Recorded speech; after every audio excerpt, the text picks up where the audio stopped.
One of the largest dangers looming over the Northwest is pipes freezing in the house. We strongly urge folks to hire the professionals to do it properly. Don't use open flame sources to heat crawl spaces or pipes and whatnot. Just try to get the appropriate people to help you out with that. Terrace Deputy Fire Chief Dave Jepson mirrors the statement and explains just how fast things can go from a focused burn to out-of-control blaze.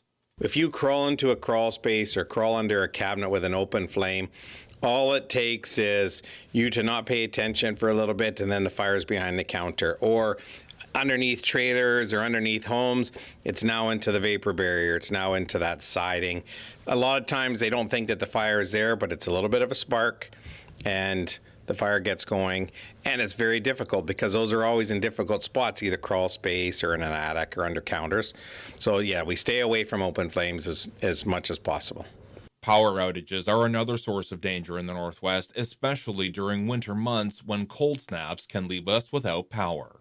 So if you do have an extended power outage, we definitely would not promote or recommend the use of gasoline-powered or diesel-powered generators inside of a closed quarter. They need ventilation, they need combustion air, they need to get rid of that exhaust safely.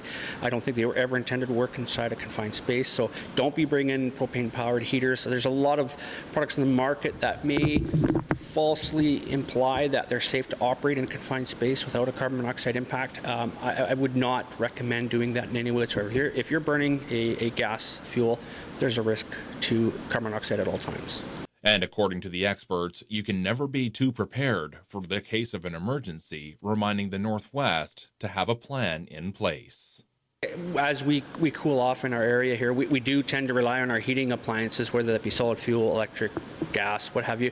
We should always be exercising our get out alive plan, our safety plan, our escape plan, and really practice that. It's one thing to draw it out on paper and have a tabletop conversation, but to actually wake your family up at 1 a.m.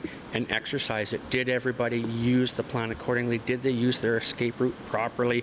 Were they able to use the alternate means? Was there too much debris in the home to activate that plan safely? So as we start accumulating presents, gifts, and boxes and all sorts of stuff over the holiday seasons, we don't want to impede your means of egress, of getting out of a structure should you have to.